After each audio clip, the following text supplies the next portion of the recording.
Di sebuah sudut kota Pematang Siantar, Sumatera Utara, tepatnya di Jalan Medan Arya, hiduplah seorang wanita tua yang masih aktif dan mandiri. Namanya Riamsa Nainggolan, namun oleh banyak orang ia lebih dikenal sebagai Opung. Usianya telah menginjak 70-an tahun. Suaminya, yang dulu menjabat sebagai sekretaris daerah kota Pematang Siantar, telah lama meninggal dunia. Sejak itu, Opung menjalani hari-harinya seorang diri. Namun kesendirian tak membuatnya rapuh. Opung tetap tangguh, energik dan teratur. Ia mengelola 2 tempat kos, satu di samping rumahnya, dan satu lagi di Jalan Pane Gang Bazoka. Meski anak-anaknya telah dewasa dan tinggal terpisah, Opung tetap sibuk mengurus usaha kecilnya. Setiap pagi ia berjalan kaki, menjaga pola makan dan memasak sendiri. Tubuhnya tetap ramping dan sehat berkat kedisiplinan yang jarang dimiliki orang seusianya. Pada hari Selasa 23 Februari 2021. Hari itu, Opung pergi ke salah satu kos miliknya di Gang Bazoka. Tujuannya sederhana, menagih uang sewa dari seorang penyewa bernama Rohayani Purba yang akrab dipanggil Heya. Heya dikenal sebagai penghuni yang sering membuat Opung menghela napas panjang. Selalu saja punya alasan ketika ditagih dan hampir tidak pernah membayar tepat waktu. Namun pada hari itu, kesabaran Opung benar-benar habis. Ketika ia sampai di kosan, Heya tidak ada di tempat. Tanpa ragu, Opung masuk ke kamar Heya, mengemasi semua pakaiannya, lalu menguncinya di kamar kosong. Tindakan tegas itu adalah bentuk protes seorang nenek yang sudah terlalu sering dipermainkan. Saat Heya pulang dan mendapati pakaiannya raib, ia langsung menghubungi Opung. Dengan suara tenang namun tegas, Opung menjawab, "Iya, kutahan pakaianmu. Bayar dulu sewa kosmu, kalau tidak, aku lapor anakku nanti." 2 hari kemudian, di hari Kamis 25 Februari, Heya mendatangi Opung yang sedang sibuk memasak di dapur. Dengan wajah memelas, ia meminta pakaiannya dikembalikan. Tapi Opung tetap pada pendiriannya. "Bayar dulu Heya, baru bisa kau ambil pakaianmu." Heya yang tidak membawa uang akhirnya pamit. Sementara itu, Opung melanjutkan aktivitasnya. Usai memasak, ia menuju ruang tamu dan mendapati barang-barang di atas meja dalam keadaan berantakan, dan ia pun mulai merapikannya. Namun saat tangannya menyentuh tirai, ia terkejut bukan main, Heya ternyata bersembunyi di balik gorden. Dengan marah, Opung membentaknya. Tapi bukannya merasa bersalah, Heya justru menyeringai dan melenggang pergi seolah tak terjadi apa-apa. Hingga pada hari Jumat 26 Februari 2021. Pagi itu, Opung Riamsa mendatangi rumah anak perempuannya yang bernama Vera. Dengan nada kesal, ia mencurahkan unek-unek soal ulah salah satu penyewa kosnya, Heya. Anak itu bukan hanya menunggak sewa kos Vera, ujar Opung, tapi juga kepergok sembunyi di balik gorden, seolah ingin mencuri kunci kamar tempat aku menyimpan pakaiannya. Kunci kamar kos memang biasa Opung simpan di lokasi khusus, tersembunyi namun mudah diingat olehnya. Ia tak main-main menjaga tempat usahanya, apalagi di usia senjanya yang tetap disiplin dan waspada. Tak jauh dari rumah Opung Riamsa, seorang pemuda bernama Riahdo tinggal di sebuah kos yang berada di Jalan Sudirman, Gang Kopral, tepat di belakang rumah Opung, hanya dipisahkan oleh aliran sungai Bahbolon. Dulu, Riahdo pernah tinggal di rumah tetangga Opung, jadi ia cukup akrab dengan wanita tua yang dikenal tegas itu. Pada Sabtu pagi 27 Februari 2021, Riahdo terbangun seperti biasa. Dari lantai 2 kamarnya, ia duduk santai sambil menatap aliran tenang sungai Bahbolon di belakang rumah kos. Namun suasana pagi yang damai itu tiba-tiba terganggu oleh suara lemah yang meminta tolong dari arah rumah Opung. Dengan refleks, Riahdo berdiri dan segera mengambil sepeda motornya. Ia bergegas menuju rumah Opung. Sesampainya di sana, ia melihat pintu pagar besi digembok dari luar, tapi pintu rumah dalam keadaan terbuka. Dari sela-sela, Ia bisa mengintip ruang tamu sambil berteriak memanggil Opung, namun tidak ada jawaban. Karena tidak mendapat respons, Riyahdo memutuskan kembali ke kos. Tapi rasa penasarannya belum reda. Ia kembali ke lantai 2 dan memperhatikan rumah Opung dari kejauhan. Sekitar 5 menit kemudian, ia melihat seseorang di dalam rumah tersebut.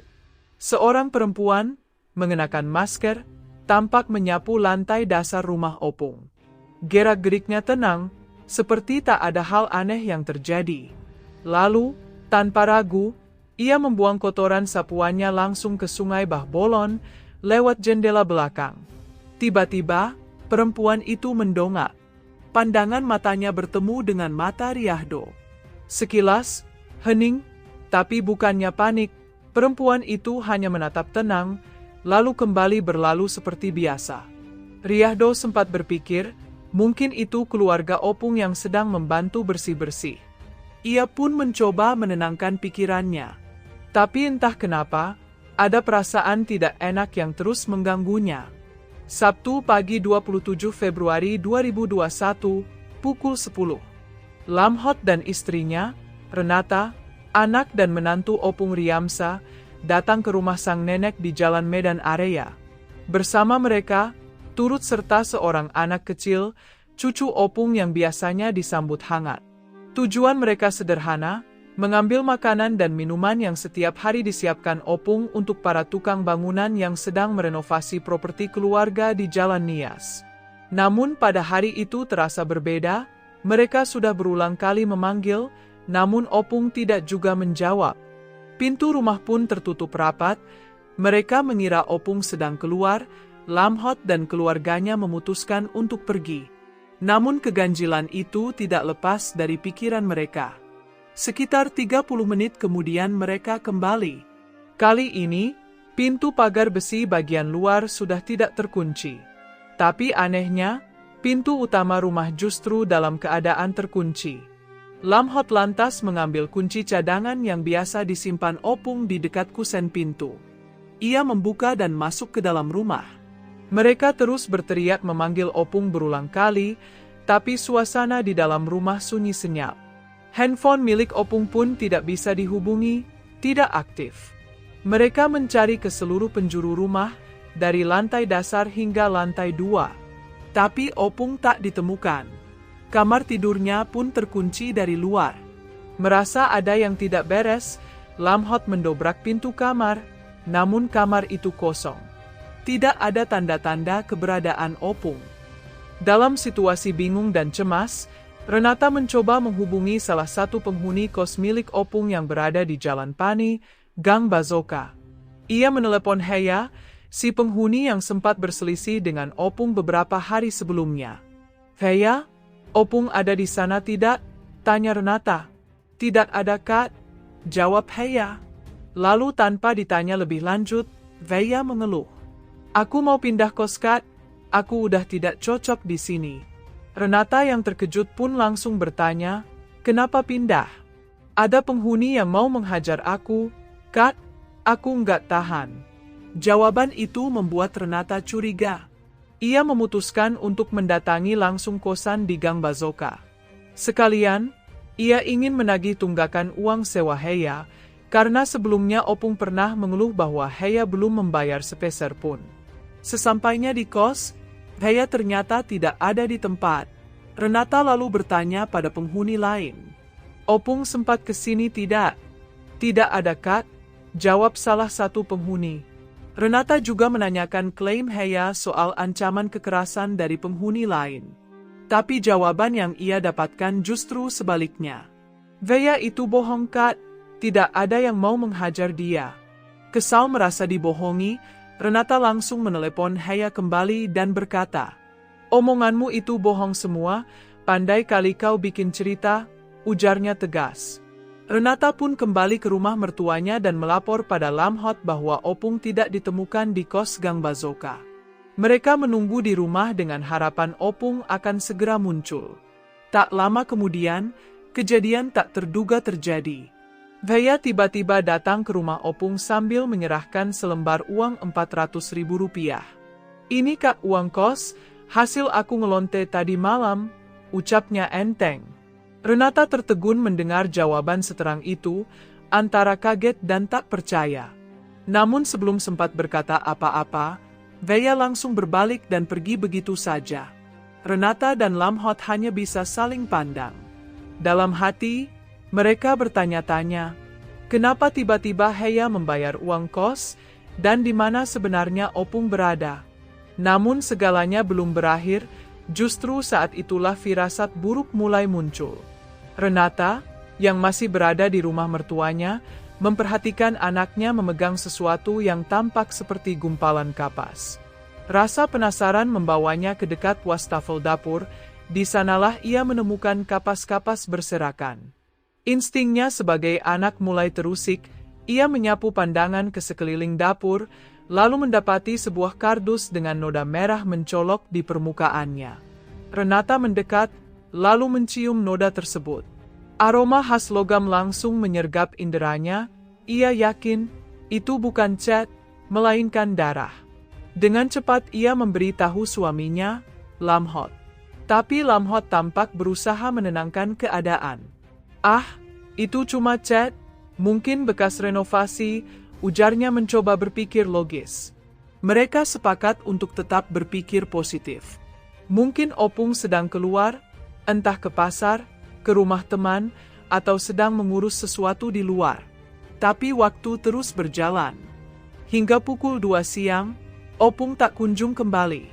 Karena khawatir, Lamhot, Renata dan anak mereka kembali ke rumah masing-masing di Jalan Handayani.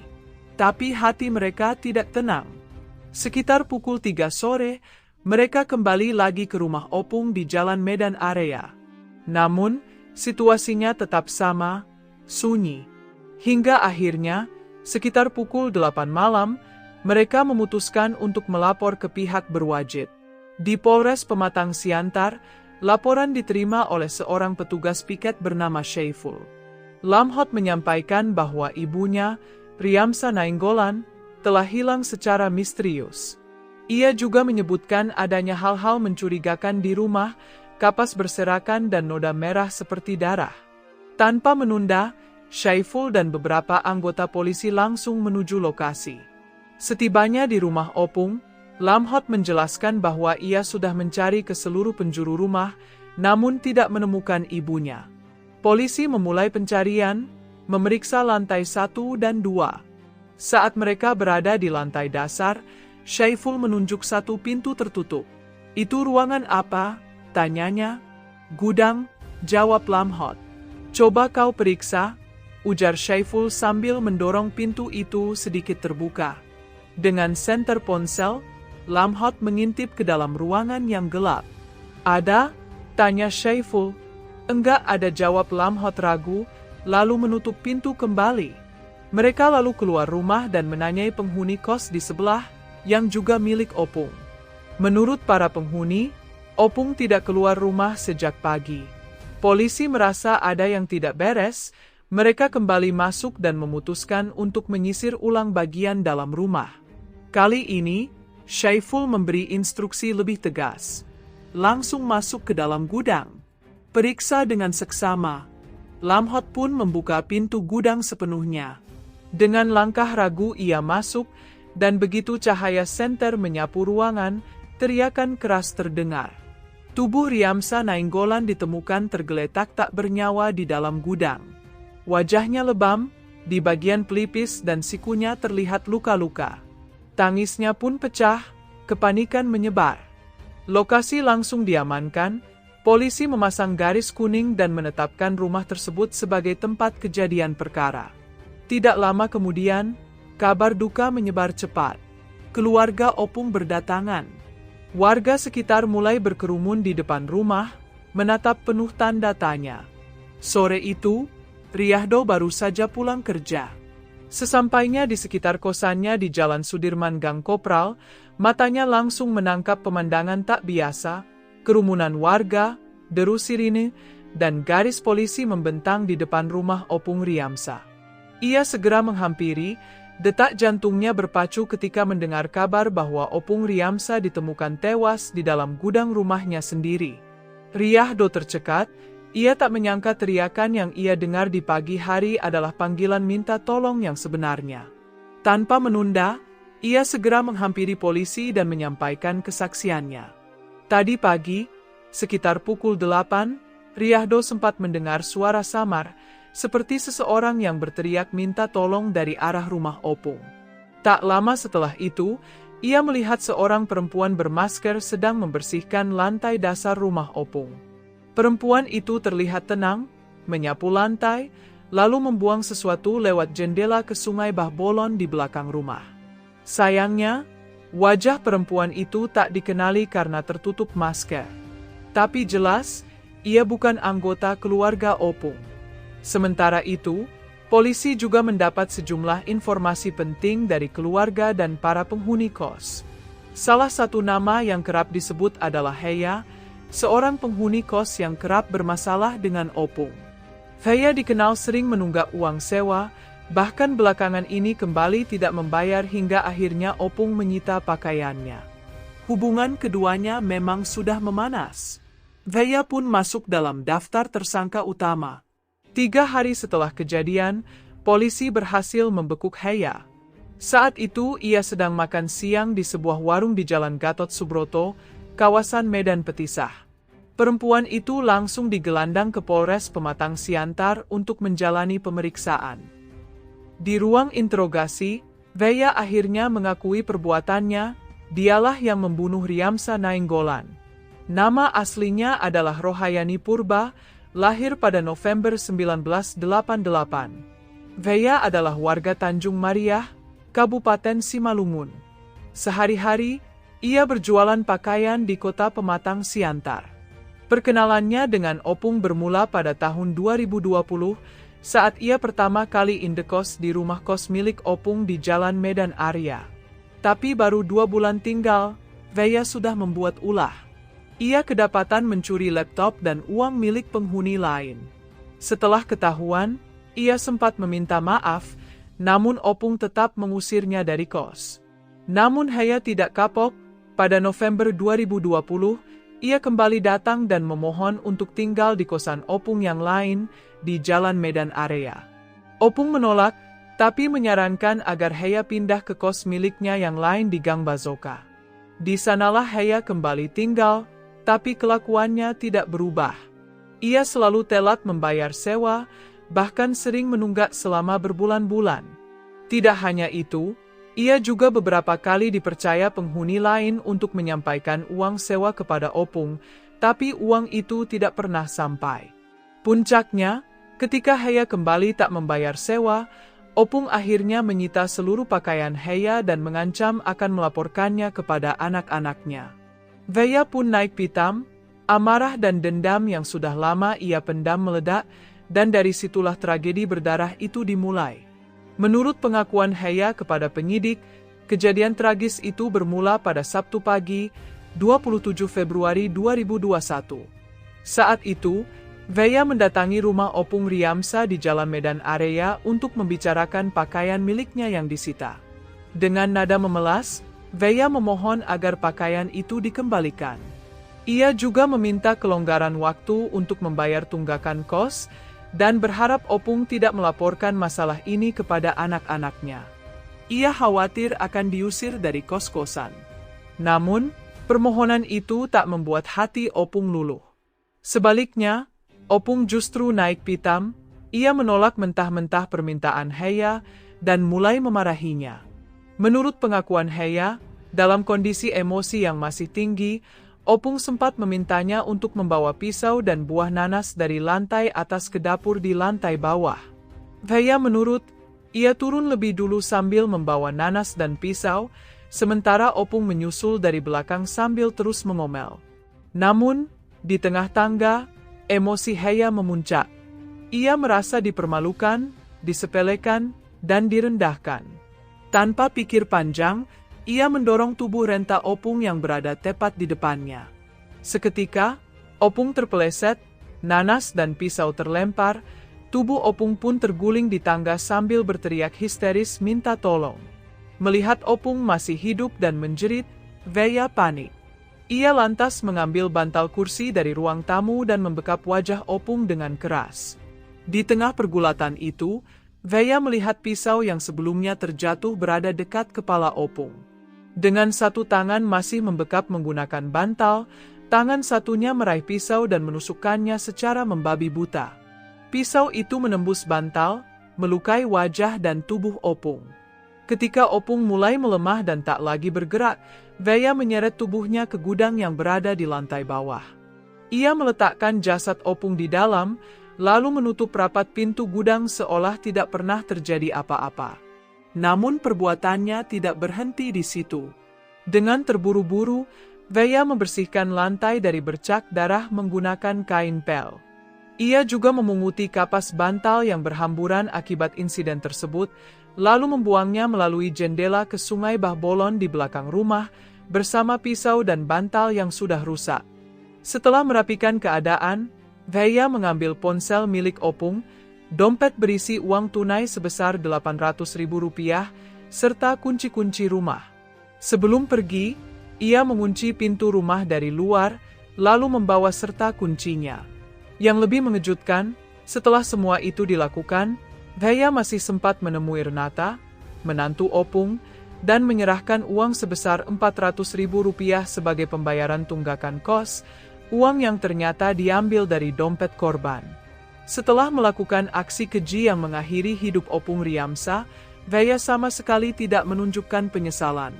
Sabtu siang, pukul 12, hanya beberapa jam setelah kejadian, ia check-in di sebuah hotel di Jalan Diponegoro dengan tarif Rp250.000 per malam.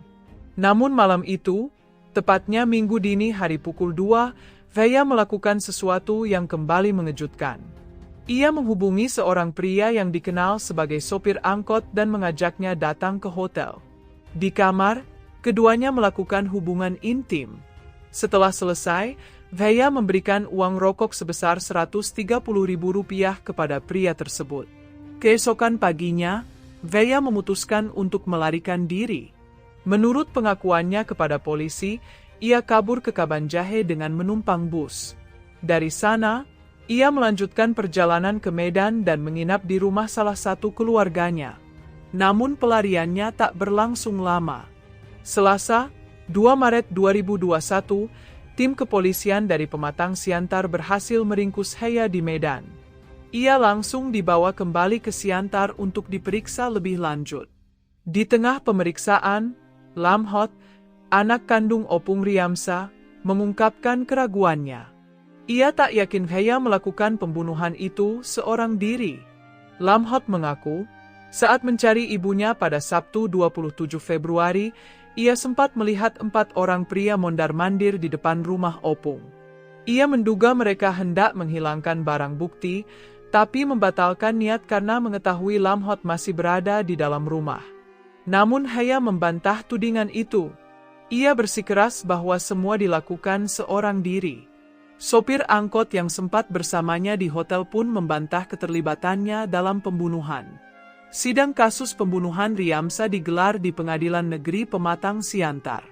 Di hadapan majelis hakim, Veya terlihat tenang namun tetap memberikan pengakuan penuh.